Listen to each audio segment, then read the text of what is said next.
Jadi kalau ada kiai dimintai saya ingin di surga sama engkau kiai, itu nggak boleh gratisan, harus fa'inni ala nafsika bikasrati sujud.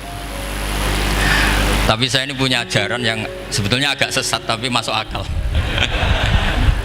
Ini saya mohon karena saya memang punya bapak seneng guyon, punya Mbah Mun kiai saya juga seneng guyon. Karena beliau katanya gini, nak kiai raguyon kok dianggap gak bahagia aja. Sake panitia dikira kurang sangu gitu katanya. Sehingga ajarannya beliau memang sementara orang Islam itu pokoknya guyon ketok bahagia dengan Islamnya, bahagia dengan Tuhannya, bahagia dengan nabinya. Qul bi fadlillah wa bi rahmati fa bidzalika walyafrah. Lah bahagia paling gampang ekspresinya nggih guyon niku. Ngetokno di Alphard dadak repot. Ngetokno di duwe akeh dadak repot. Nak guyon nak murah nggih. Itu beberapa sahabat itu saking cintanya Nabi, itu cara berpikir kayak teman saya itu sering nasihatin saya, Gus ojo soleh nemen-nemen engkau nak ning swarga mari bareng Mbah Mun sungkan katanya. Jadi kalau terlalu soleh kan surganya sama guru-guru kita kan ndak enak itu. Kalian kalau di surga kan nggak kebayang, mesti polanya kayak apa gitu. Lama punya istri tidak cantik, di sana apa? Cantik. Nah itu kalau jejer guru kan sungkan gitu. Jadi makanya kata teman saya, soleh pas-pasan ya Gus, ben swarga ini nggak sama siapa? Mbah Mun katanya, sungkan katanya. Nah ternyata pikiran itu juga ada di sahabat. Ya Rasulullah, saya puas-puaskan melihat engkau di surga. Kenapa? Saya tidak mesti masuk surga. Kalaupun di surga beda kelas dengan jenengan. Jadi para sahabat ya sadar, kalaupun di surga beda kelas dengan jenengan. Tapi pelajaran yang kita bisa terima adalah bahwa semuanya itu harus ada amal kita. Sehingga Nabi ngendikan fa'inni ala nafsika bikasrotis sujud. Maka tolonglah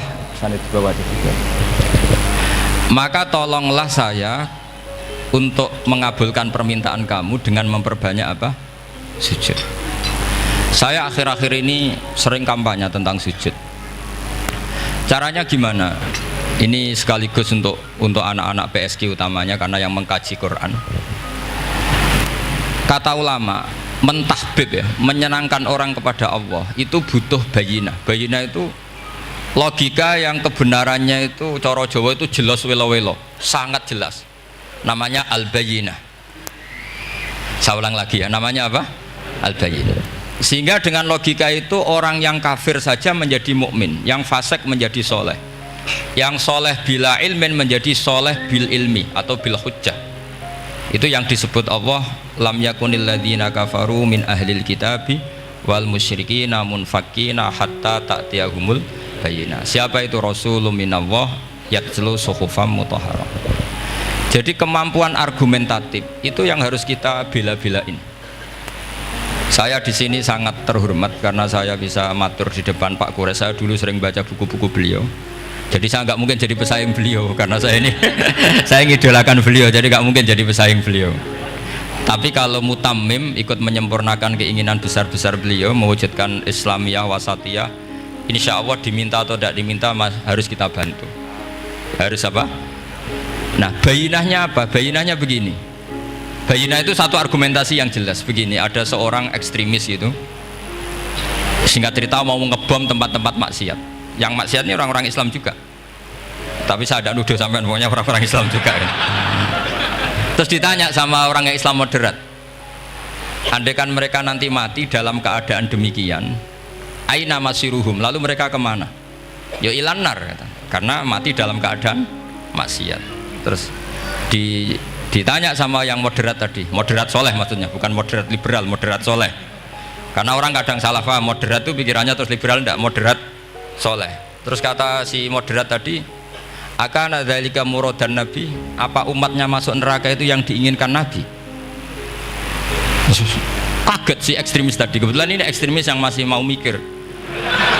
Terus enggak, itu enggak yang digedaki Nabi. Kalau gitu ya jangan, kita tunggu tobatnya, kita proses bersama supaya mereka mau tobat. Karena dukhuluhum annar itu tidak muradan Nabi, tidak yang digedaki Nabi Muhammad SAW. Nah cerita seperti ini tentu ada padanannya. Padanan itu artinya kias ya, kias dalam hadis sahih. Saya yakin hadis itu sahih. Kalaupun itu dhaif itu yata'ayyadu bi fatwal ulama, menjadi kuat karena banyak ulama yang fatwakan seperti itu. Saya pastikan itu diriwayatkan Qadhi Iyad dalam kitab Asy-Syifa, juga diriwayatkan Ihya, juga diriwayatkan di Hayatus Sahabah. Di situ ada sekian sanad sing yuqawi ba'duhu ba'dur. Kenapa ini saya utarakan? Karena di kota itu sanggerono hadis itu takokno sahih ta ora. Kadang sing takok ya ndak paham itu. Wong maca kitab ra iso kok takok sahih ta ora. Yang ditanya juga aneh. Terus berusaha jawab. Padahal kadang ya ndak bisa juga jadi. Di hadis itu ada penjelasan begini. Ada seorang Arabi itu orang Bedui lah, orang yang kurang peradaban. Minta sesuatu pada Rasulullah SAW. Karena Nabi itu tidak orang kaya, Nabi tidak jutawan, tidak hartawan, dikasih. Mungkin kalau uang sekarang mungkin 50.000 atau berapa. Orang itu gerutu segrutu-gerutunya. Nabi kok pelit gitu, kira-kira seperti itu. Akhirnya sahabat ini merasa tidak nyaman, ingin, karena ini Arab ya, ingin mengadili ini. Saya membahasakan mengadili itu ya ada Arabnya, karena kadang ada riwayat misalnya fahamma ayyadribuhu, nanti juga repot, ayat tuluhu juga repot. Makanya kalau ke Jawa itu kadang maknani bahasa Arab itu bingung, dan memang baik bingung daripada nggak bingung. Karena kalau yang nggak bingung itu keliru pede. Misalnya jika istri kamu agak rewel itu begini-begini gitu. Terus ada kalimat wadribuhun, maka pukullah. Itu kalau orang nggak bingung langsung diterjemah mukullah, nanti dilaporkan Komnas HAM gitu. Tapi kalau yang bingung itu akhirnya tatolok mencari-cari. Ternyata di semua tafsir disebut dorban ghairu mubarrihin, ya mukul tapi yang tidak menyakiti. Jadi kekeliruan itu pasti dimulai orang-orang yang nggak bingung. Jadi ilmunya nggak cukup, akhirnya nggak bingung. Bingung itu penting. Loh betul ini. Nggak ada orang alim kecuali dari bingung. Karena orang alim itu nggak bisa pede. Karena referensinya banyak, kemungkinannya banyak. Sehingga mesti pikiran pertama kalau ada lafadz ini maknawi apa lafzi, ini mahmul apa enggak, ini mansuh enggak, ini muqayyad mutlak enggak. Ini sekaligus jadi pusat studi Quran, jadi supaya teman-teman memang seperti itu. Kata wadribuhun, maka pukullah. Saya masih ingat betul ketika Pak Quraisyab nulis di Membumikan Al-Quran tentang alak. Itu kalau orang ahli embriologi dimaknani alak segumpal darah itu mesti tertawa-tawa, karena nggak ada dalam proses embriologi orang lewat proses segumpal apa? Darah. Tapi kalau alak itu madatul kalimah dari kata aliko ya'liko, alakon sesuatu yang menempel, jadi zigot yang berhasil menempel di dinding rahim itu yang jadi anak. Itu ya normal saja, memang itu terjadi. Ya barokahnya bingung tadi. Atau alak dimaknani segumpal darah tapi min haitsul jinsiyah. Artinya haitsul jinsiyah itu sejenis ini. Jadi bukan di proses embriologinya tapi di jenisnya, supaya orang tidak sombong diistilahkan min alak, tapi maknanya min jinsil alak, bukan alaknya tapi jenis alak. Itu kayak Abu Bakar itu kalau sedang bully manusia yang sombong-sombong itu, kamu kok sombong, kamu itu keluar min makhrajil bauli marroten gitu. Supaya orang tidak sombong itu diistilahkan manusia itu yakhruju min makhrajil bauli apa? Marroten. Kan kamu keluar dari makhrajil bauli berapa? 2 kali kan? Minar rojul lewat penis, terus nanti lahir juga lewat min makhrajil baul. Jadi untuk mengadili manusia supaya tidak sombong diistilahkan keluar min makhrajil baul marroten. Nah mungkin alak kalau maknanya segumpal darah itu maknanya jenisnya seperti ini. Kenapa kamu sombong? Jangan digugat tentang itu proses embriologi, kalau itu tidak ngalami itu.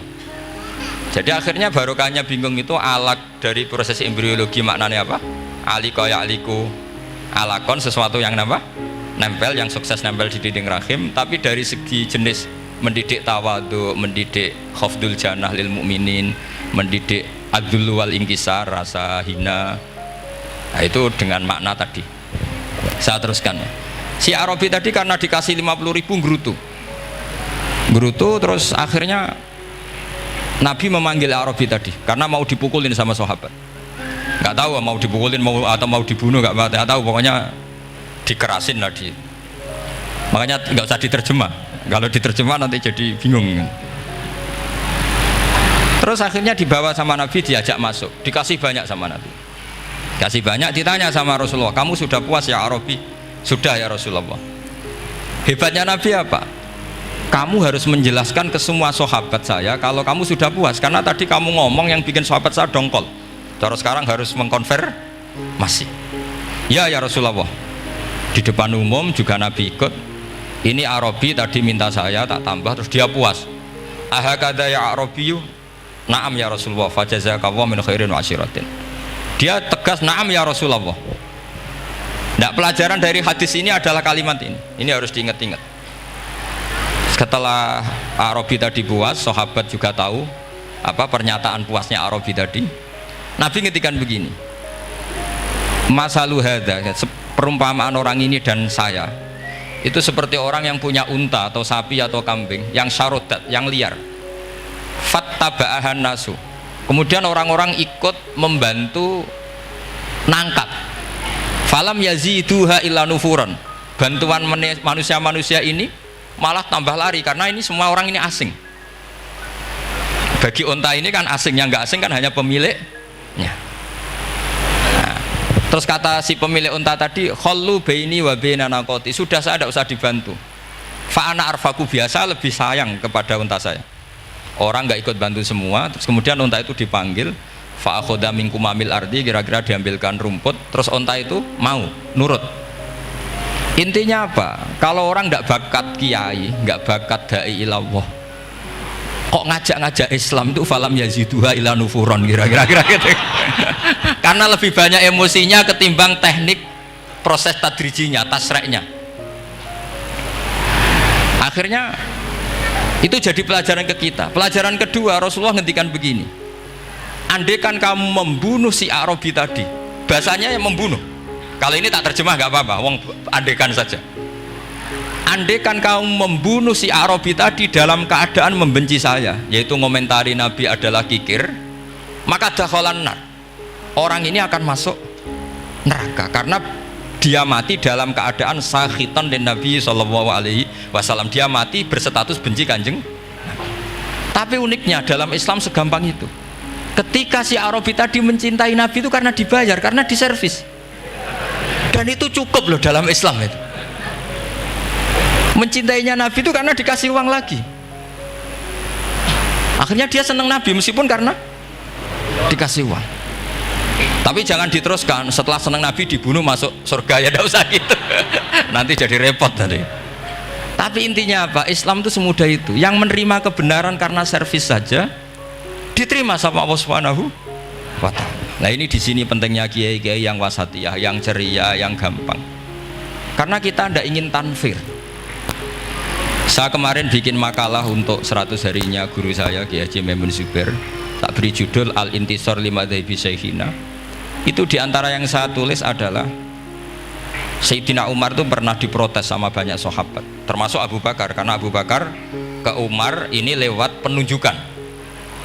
Kata para sahabat, ya Abu Bakrin, kamu memasrahkan umat ini ke aghladin nas, orang paling kasar, yaitu Umar. Tapi apa? Ketika ada sahabat yang memberanikan diri tanya Sayyidina Umar, namanya Abdurrahman bin Auf, kenapa engkau kasar pada umatnya Rasulullah SAW? Jawabnya Umar itu unik. Fawwah, laqad lintu hatta khasyitu waha fil lain, walaqad istatatu alaihim hatta khasyitu waha fis syiddah, fa ainal makhraj. Saya ketika lunak sama manusia, sebetulnya saya juga takut Allah ketika ngambil sikap lunak, karena lunak itu dianggap pembiaran. Bagi orang yang salah paham, lunak itu dianggap pembiaran. Kamu punya ponakan yang sering pacaran misalnya atau sering nakal, kamu lunak, itu dianggap pembiaran. Pembiaran itu tidak mendidik. Tapi kalau kamu sebagai Pak Lek Pade terkenal keras, ponakamu ya ora tau sowan, itu ya ora iso didik, sama saja. Orang kau berdidik, sowan saja gak berani, ketemu kamu lari gitu. Intinya apa? Terlalu lunak juga ada masalah, yaitu dianggap pembiaran. Terlalu keras juga ada masalah, kan hakikatnya nggak bisa didik. Orang-orang yang terlalu keras sama masyarakat ini kan nggak kau berdidik karena wong roh wis melayu. Tapi nak terlalu apian, kayak kula ini nyongkomu ya masih tak barno itu, itu kan ya repot kan. Sehingga ngendikane Sayyidina Umar, fawwah laqad lintu linnas hatta khasyitu wa fillan. Ketika saya ngambil sikap lunak, sebetulnya dia juga punya khasyah karena dianggap pembiaran. Tapi ketika saya terlalu ekstrim, saya juga takut Allah. Jangan-jangan itu tanfir, menjadikan orang jauh dari orang-orang soleh, karena yang soleh terlalu keras. Fa'inal makhraj, lalu jalan keluarnya gimana? Ya jalan keluarnya tadi, wasatiyah tadi. Jangan lunak yang sampai pembiaran, ya jangan keras sampai orang tanfir. Ukurannya apa? Ya tanya anak-anak PSK nanti karena yang baru mengkaji apa?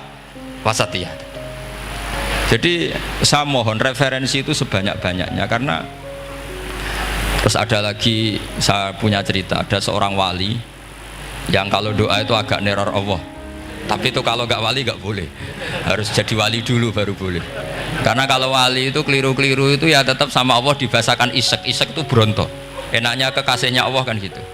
Makanya di antara doanya Habib Ali Al-Habsyi Sohibu Simti Duror itu doanya, tapi kamu tidak boleh melakukan doa ini, dosa.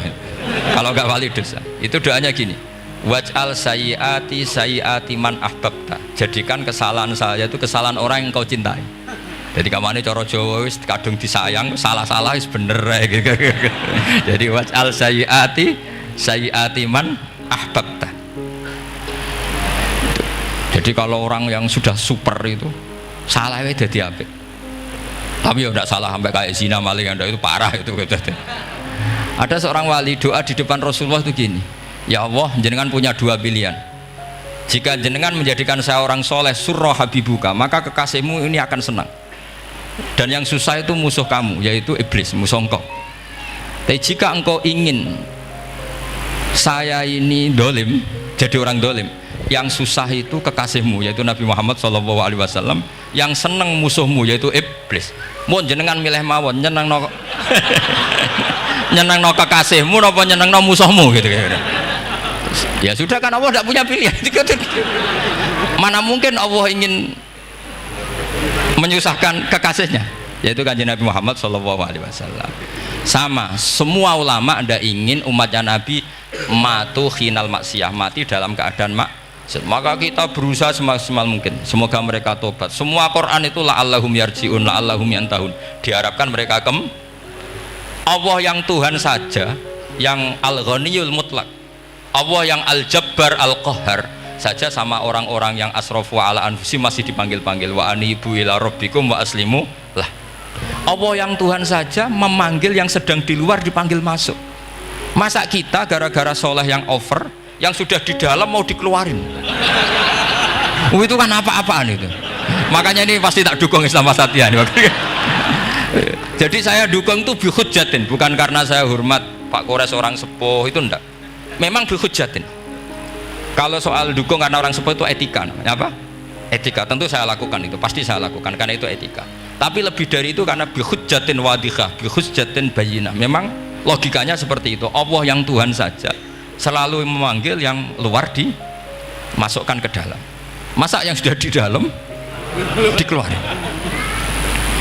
Makanya kitab Ithaf, kitabnya Sayyid Zabidi itu, Sayyid Murtado Az-Zabidi, itu bab takfir, itu beliau ngeritik entek ngamek corong Jawa sampai sekian kuras. Sampai beliau mengutip fa innal imama la ayyukhti afil afi khairun min ayyukhti afil uqubah. Kowe de keputusan salah nyepuro luwih apik timbang salah nyekso. Nyepuro itu salah tetap bener. Tapi nak nyekso bener ora mesti bener. Fa innal imam la ayyukhti afil afi khairun min ayyukhti afil uqubah. Sehingga beliau terus hampir sekian kuras. Coba hadis di Muslim, di Sahih Muslim itu Usamah ya. Kalau di Sahih Muslim itu rawinya disebut Usamah bin Zaid. Tapi di beberapa riwayat ada yang menyebut itu tidak Usamah. Sehingga banyak syarah mengatakan itu ta'addudul waqi'ah, memang kejadiannya dialami sekian sahabat. Itu ada perang gitu, ketika musuhnya terdesak. Padahal musuh ini sudah sudah apa memotong sekian tangan sahabat, ada yang sudah pernah bacok sahabat. Ketika terdesak dia mengatakan la ilaha illallah Muhammadur. Singkat cerita oleh Usamah tetap ditusuk sampai mati. Tapi sama Rasulullah ketika lapor, kamu membunuh setelah mengucapkan la ilaha illallah ya Usamah? Iya. Tapi innama qolaha muta'awwidzan, dia mengatakan kalimat itu karena muta'awwidzan, nyari perlindungan saja. Afala syaqaqta an batni, afala syaqaqta an qalbi. Kamu lihat di dadanya. Kalau dia betul-betul ngomong karena mutawi dan jangan-jangan karena iman betul. Terus memangnya ketika kamu iman, orang-orang sahabat itu rata-rata kan pernah kafir. Memangnya ketika kamu iman tak curigai kan enggak? Langsung saya terima. Kenapa ini main curiga kira-kira? Sampai seperti itu. Saktinya kalimat la ilaha. Jadi kalaupun diomongkan muta'awidzan saja tetap sah. Meskipun ngomongnya hanya untuk perlindungan dari apa? Safe, dari pedang. Malah ada riwayat lain yang menyebutkan itu tidak Usamah di tafsir Qurtubi itu yang ya ayyuhalladzina amanu idza darabtum fi sabilillahi napa fatabayyanu wa la taqulu liman alqa ilaikumus salama lasta mu'mina. Itu kalau di riwayat Qurtubi lebih ekstrim lagi. Si orang tadi tidak Usamah, jelas pastikan itu tidak Usamah, ada yang lain tidak Usamah. Itu bantah Nabi. Ya Rasulullah, andaikan belah dadanya orang itu saya belah, apakah kemudian saya tahu apa yang ada di hatinya? Jadi Nabi jadi dibantah. Ya rodok khawarid. Jadi Nabi masih dibantah. Kata Nabi, ya enggak, kamu tetap enggak tahu apa yang ada di hatinya. Loh, terus masalahnya apa? Masalahnya begini, setelah kamu belah dadanya, kamu tetap enggak tahu hatinya kan? Fala anta ta'lamu ma fi qalbi wala anta tusaddiqu ma fi lisani. Jadi kowe udah di wong kacau. Ngerti hatinya yang enggak, percaya lisannya juga enggak. Kan enggak ada hujah yang kamu ambil. Harusnya kata Nabi profesional dong. Nak roh hati ini rujukannya lisan. Lah ini enggak, hatinya kamu enggak tahu, lisannya enggak kamu percaya, langsung kamu pakai itu apa? Seperti saya sama jenengan kan gampang, aku raro niati sampean ngaji api apa raro. Sementing tak kongkon ngaji berarti seneng ngaji. Jadi jelas ada yang diambil. Makanya semenjak itu para ulama rata-rata itu hampir semuanya itu Islamnya wasatiyah. Karena ciri khas agama ini adalah wallahu yad'u ila daris salam. Selalu memanggil-manggil supaya orang masuk. Enggak ada ayat wallahu yukhriju min daris salam, itu enggak ada. Allah mengusir orang min daris, enggak ada. Nah, kalau sampean salahnya orang yang dicintai kayak Nabi Adam, nasib sampean. Nabi Adam itu salah karena makan apa sajaratil khuldi. Kata cerita-cerita gitulah. Nanti bisa diperdebatkan. Sajaratil khuldi itu nama larangan, itu nama salah sebetulnya. Nanti tanya Pak Kures, itu kan sebenarnya gini. Istilah khuldin itu bahasa setan. Hal adulluka ala sajaratul khuldi wa mulki la yabla. Jadi iblis itu goda Adam, kamu ingin mangan pohon keabadian. Jadi kalau kita istilahkan sajaratul khuldi berarti mengesahkan istilah yang dipilih setan. Ini jadi masalah. Makanya saya enggak pokoknya anut-anut umum wong muni sajaratul khuldi ya ikut sajaratul khuldi, tapi ini sebetulnya bahasa yang dipakai setan. Singkat cerita Nabi Adam itu akhirnya makan tapi tidak banyak, makanya sebagian aja diredaksikan dzaqo itu ngicipi. Makanya ada akala, berarti zauk juga disebut aklu, tapi aklu yang sedikit disebut zauk atau dzaqo. Nah, ketika makan itu Allah duko, tapi duko be orang yang dicintai, diwarai. Cung Adam, kowe tak warai donga supaya tak sepuro. Jadi kaya anak apa minggat wong disayang, disangon ya minggatlah tak sangon. Makanya waj'al sayyiati man ahbabta. Disangoni fatalaqa Adam min rabbi kalimatin fataba alaih. Makanya saya kalau baca ayat itu cek enak, jadi sangoni maca iki jeng ya kok ben jadi minggat digani HP mbek dhuwit engko nek wis kepen mulai ya semulai. Makanya itu jadi Quran itu luar biasa. Akhirnya Nabi Adam ya benar diusir, tapi sudah bawa bekal, diwarai baik pangeran. Nah ternyata apa? Maksiatu Adam itu maksiatu mu'azzimin, maksiatnya orang yang sangat menghormati Allah. Jadi kalau kamu ingin jadi wali itu pertama harus kamu berstatus al-mu'azzim, al-musabbih. Ternyata kata kuncinya gini, kata tafsir Ibnu Katsir ini. Waqo sama huma inni lakuma laminan nasihin. Saya ini kan muridnya Mbah Maimun, muridnya bapak saya. Kan nggak kebayang orang pakai namanya Allah kemudian dusta. Jadi Nabi Adam dirayu setan kayak apa itu nggak pernah tertarik, nggak pernah tertarik. Tapi akhirnya setan bilang, wallahi demi Allah, bahwa saya menyuruh kamu makan buah khut itu laminan nasihin. Wallahi, pakai kata wallahi. Terus Allah ya sudah merevisi larangan itu, sekarang sudah bilang boleh katanya. Nah karena kata pakai wallahi, terus kata Nabi Adam, fawwah wa izzatika ya Rabbi ma dzanantu anna ahadan yahlifu bika kadziban. Ini dawuh Nabi Adam. Adam wis tak kandhani kok ora nurut alasan apa? Terus Adam atau pangeran wa izzatika, demi kehormatanmu ya Allah, fawallahi ma adzunnu anna ahadan yahlifu bika kadziban. Saya tidak pernah ngira ada hambamu, ada makhluk kemudian mencatut nama engkau kemudian dia dusta. Kenapa saya sebut-sebut nanti tadi asmane Mbah Mun? Andaikan saya punya teman biasa bodoni saya, biasa bodoni saya, nipu saya, terus bilang gini, Gus Bah jenengan ditimbali Mbah Mun, dan dia sumpah, kira-kira tak pikir apa enggak? Enggak, pasti saya langsung meskipun ya dibodoni. Karena saking wibawanya Mbah Mun sehingga saya enggak ngecek lagi orang ini bohong apa tidak. Nah, Nabi Adam saking wibawanya Allah di hatinya Nabi Adam, kita disebut wallahi. Allah sekarang halalkan itu, sudah tidak pikir panjang. Karena dia tidak pernah ngira ada orang mencatut nama Allah kemudian dia dusta. Seperti di dunia santri misalnya ada yang dipanggil Habib Ali, mosok disumpah sih, tenang tau ora. Oh, itu mesti teman yang biasa bodoni sampean lah, mesti langsung sangat takutnya kan gitu. Sampean takut istri dibilangi teman, bojomu nelpon, wah langsung ulang. Itu mesti tidak dikonfirmasi lagi itu, saking takutnya itu.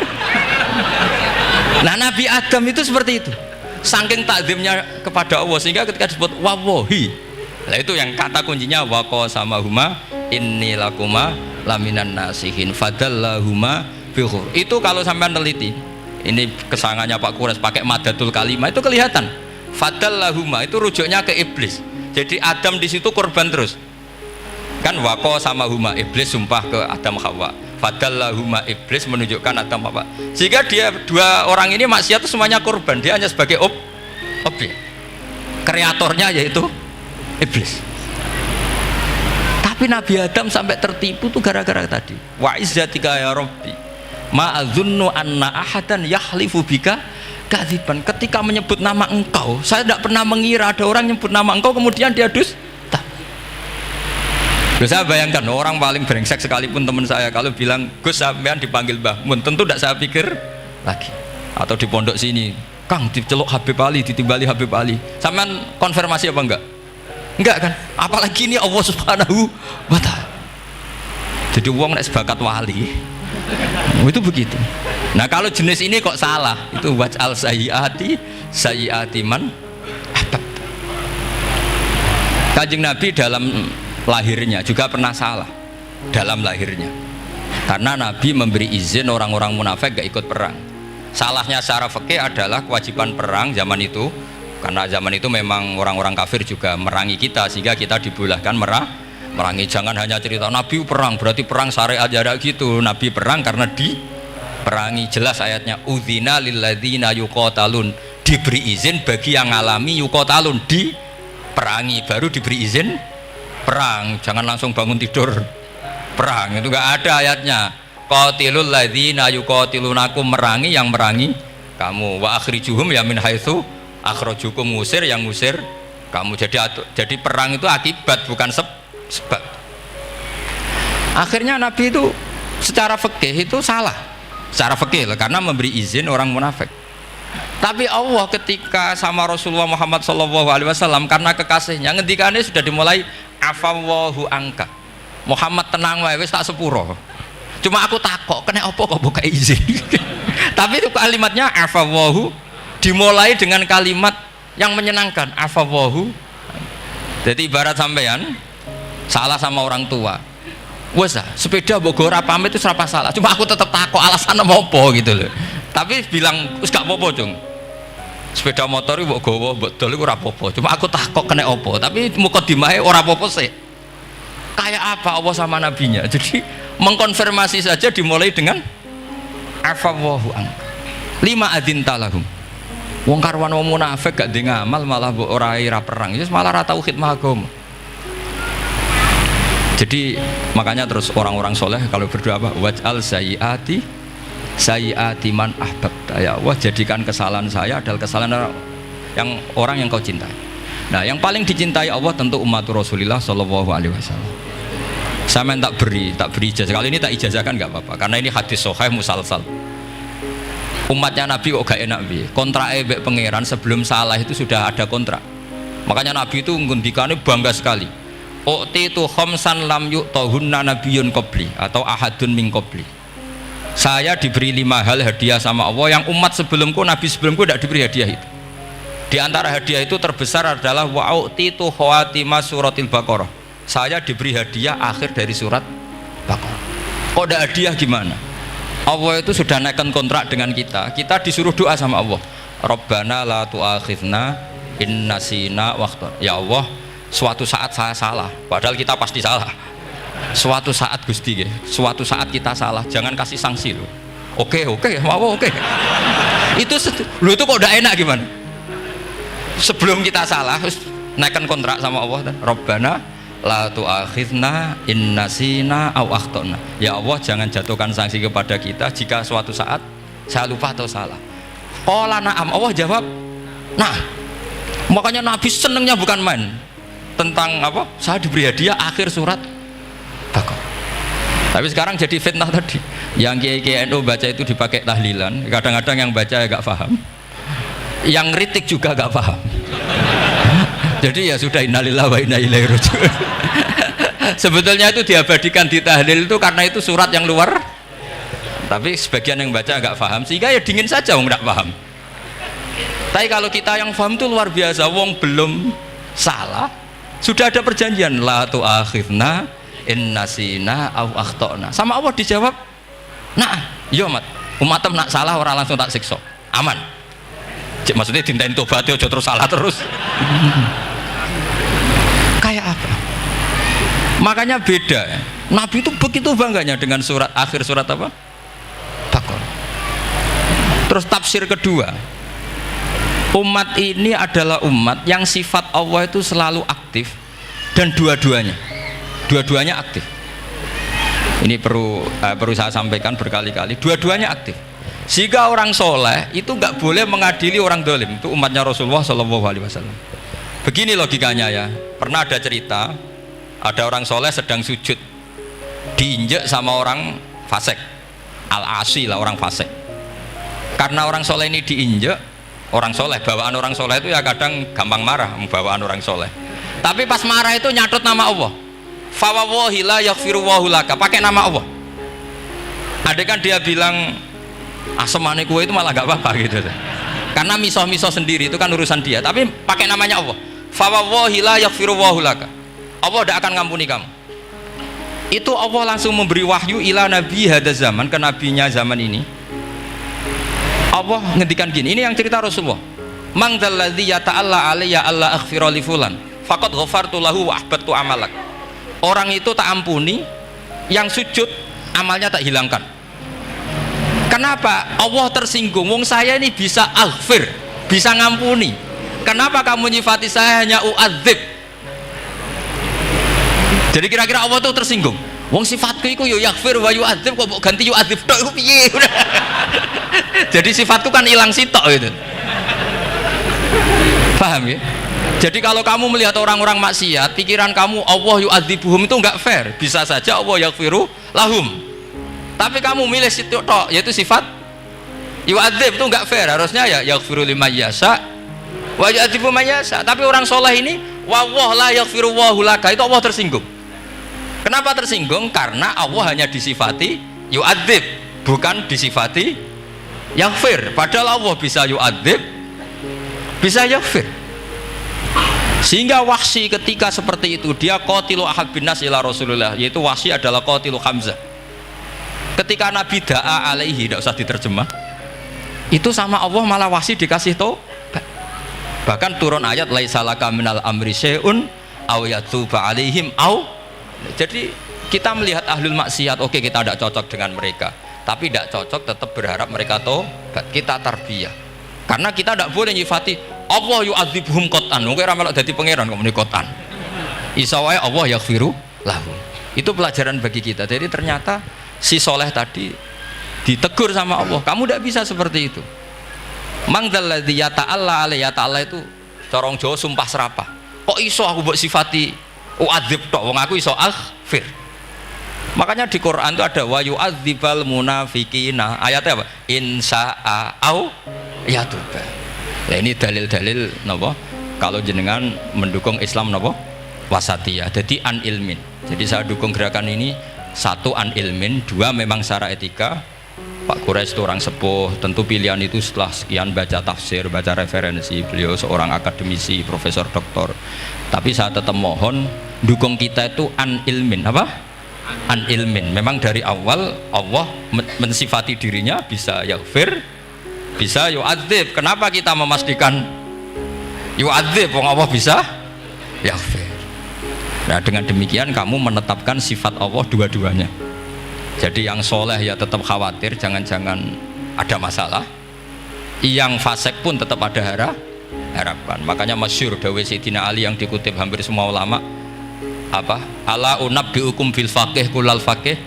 Apa perlu saya ceritakan siapa yang ahli fikih sebenarnya? Apa kata Sayyidina Ali? Sebagian orang malah memarfukan ini ke Rasulullah SAW.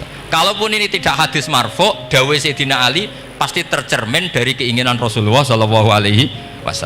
Ketika Nabi ditanya siapa itu al-faqih kul al-faqih atau Sayyidina Ali, malam yuknitin nas min rahmatillah walam yu'amminhum min makrillah. Apapun kondisinya orang jangan putus asakan dari rahmatnya Allah. Sehingga Nabi itu pernah sangat serius ngadepi orang-orang fasik, tapi setelah dimultazam sama Allah ditegur, kalau kamu begitu rahmat saya kata Allah kamu batasi. Semenjak itu Nabi terus rileks. Dan Nabi kalau ibadah itu mesti milih yang paling gampang. Ma khayyara Rasulullah sallallahu alaihi wasallam amroini ilahtaron apa? Aisarahuma, pasti milih yang paling gampang. Termasuk Nabi unik itu tofa rogiban. Semua sahabat itu tofu musyatan, semua tawaf secara jalan. Tapi Nabi tofa rogiban. Sehingga kata ulama-ulama usul fikih, afdal mana? Ya afdal tawaf secara jalan karena al ajur bi qadrit ta'ab. Tapi untuk Nabi itu afdal tofa rogiban. Kenapa? Karena Nabi adalah muallimul ummah, pengajar umat. Kalau Nabi tidak tofa rogiban, maka orang akan bilang syarat sahnya tawaf harus jalan. Barokahnya Nabi naik unta, orang mengesahkan tawaf secara rogiban. Tapi saya ini keterusan jangan nom-nom dong nganggo skuter kok teletabis. Ini kula ya ora cocok. Wah ya nak sing sepuh-sepuh itu cara kula berlebihan lah. Meskipun sah tapi kula nganti risih. Debuan terbenturan itu. Yang disai itu. Mbok yo itibak Nabi itu paling enggak ya kesamaan sepuhnya atau apa Nabi kan. Ini ndak, yang penting sah apa? Wah repot ya. Terus bukti berdua gini, kalau Nabi itu ingin ibadah itu paling ringan. Suatu saat setelah Fathu Mekah, Nabi kayak apa rindunya sama Ka'bah al-Musyarrafah itu, sama Al-Ka'bah al-Musyarrafah. Nabi saking rindunya minta sama Abu Tolhah al-Hajabi itu. Minta Utsman ya, Utsman bin Tolhah al-Hajabi itu. Utsman namanya itu. Minta kunci terus masuk Ka'bah. Itu keluar dari khimah, itu Nabi senengnya bukan main. Karena Fathu Mekah. Lebu Ka'bah senengnya bukan main. Tapi setelah keluar dari Ka'bah, itu kelihatan hazinan, kelihatan susah, tersiksa. Ditanya sama Sayyidah Aisyah, kenapa engkau gelisah padahal tadi kelihatan senang? Wadidtu anni lam adkhul, saya suka andikan tadi saya ada masuk Ka'bah. Kenapa ya Rasulullah? Jangan-jangan umatku ngira ini penting dan itu berat.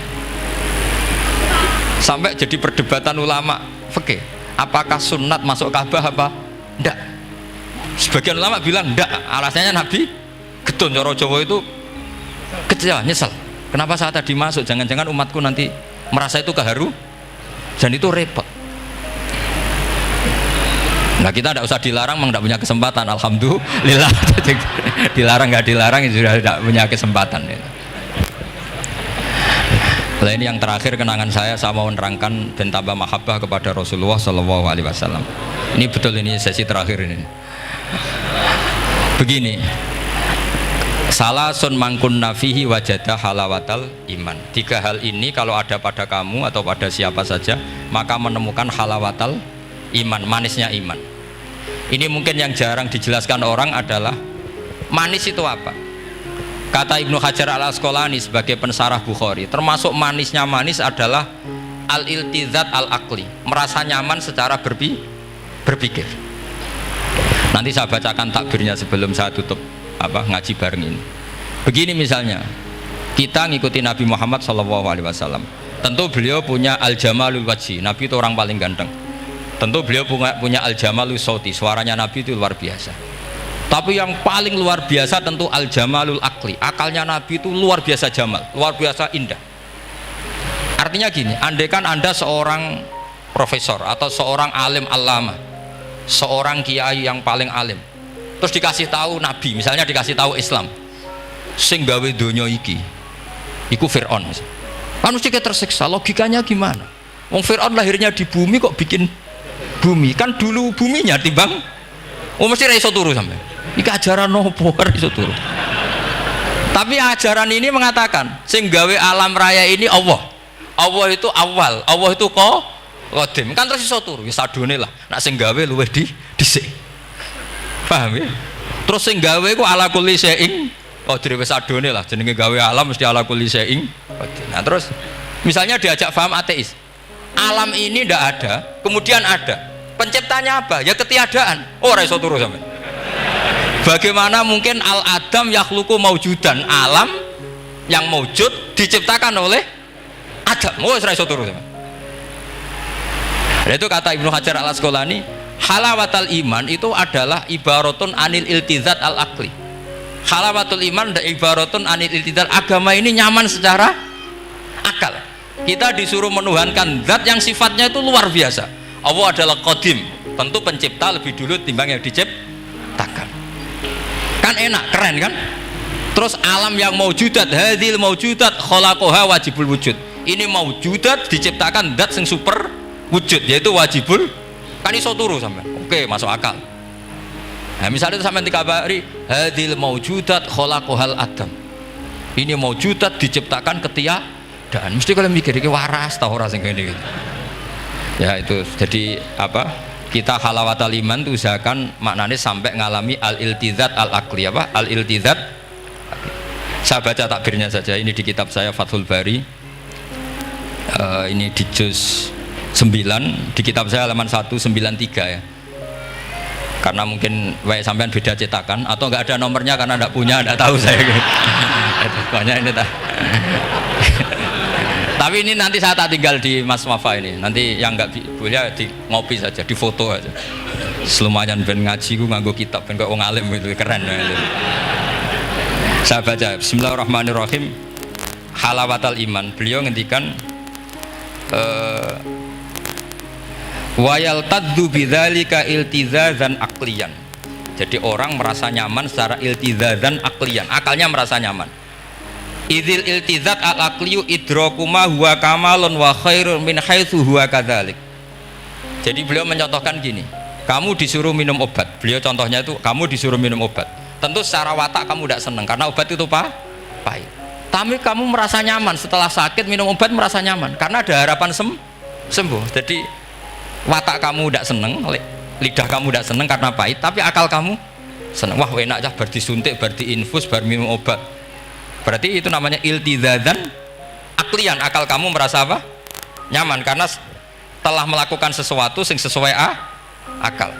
Tak baca ya, misalnya al murad bil hubbi huwa al hubbul aqli alladhi huwa itharu ma yaqtadi al aqlu salimu ruzqana wa in kana ala khilafi hawan nafsi kal marid yu'afu ad-dawa bitobi fayan faru anhu wa yamilu ilai bimuqtado aqli.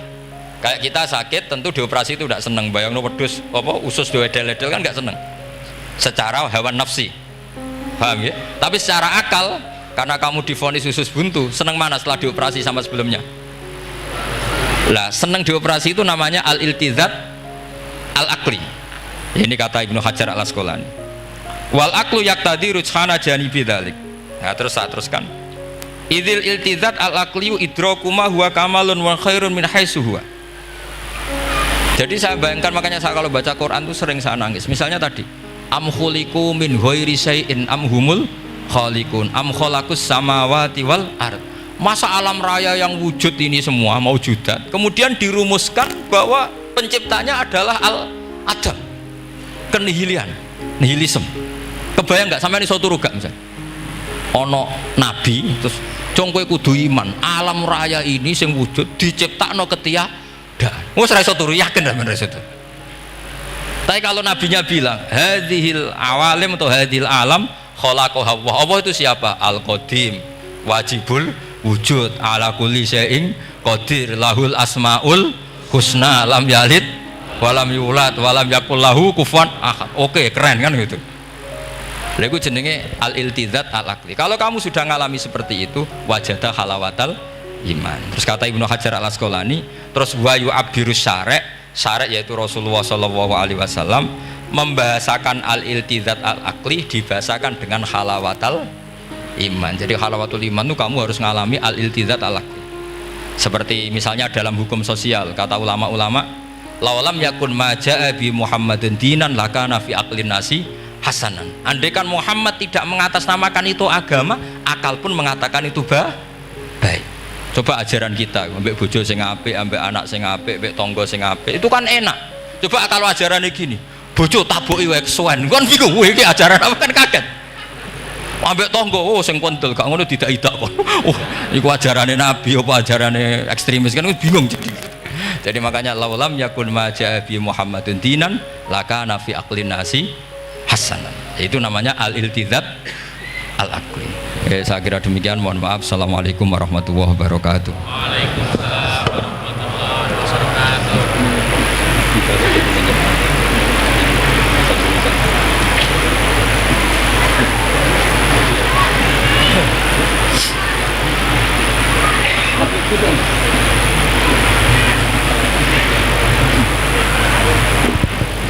Bismillahirrahmanirrahim. Nahmaduka ya ghafur ya syakur. Shalli wa sallim ala sayyidina Muhammad wa sahbihi wa barik wa sallim asma'in. Allahumma ij'alna ya Allah mutawatina fika, mutahabbina fika, mutabadilina fika, mutanasihina fika ya Allah, hatta namshiya fi ardika wa lam takun himmatuna illa kalimatika wa ihya sunnati habibika Muhammad sallallahu alaihi wasallam. A'inna ya Allah la dzikrika wa syukrika wa husni ibadatik waj'alna ya Allah mu'afin min kulli bala'id dunya wal akhirah. Ij'alna ya Allah minal ladzina ya wa syahaduka wa amanu bi rasulika Muhammad wa nasaru syari'atakal ulya al mahabbatal bayda lailuha kana ahliha. Ij'alna ya Allah syuhada bil qisti wa bil haqq. Rabbana atina fid dunya hasanah fil akhirati hasanah wa qina adzabannar. Wa sallallahu ala sayyidina Muhammad wa sahbihi wa baraka sallam. Subhana rabbika rabbil izzati amma yasifun. Salamun alal mursalin walhamdulillahi rabbil alamin. Sirrul Fatihah.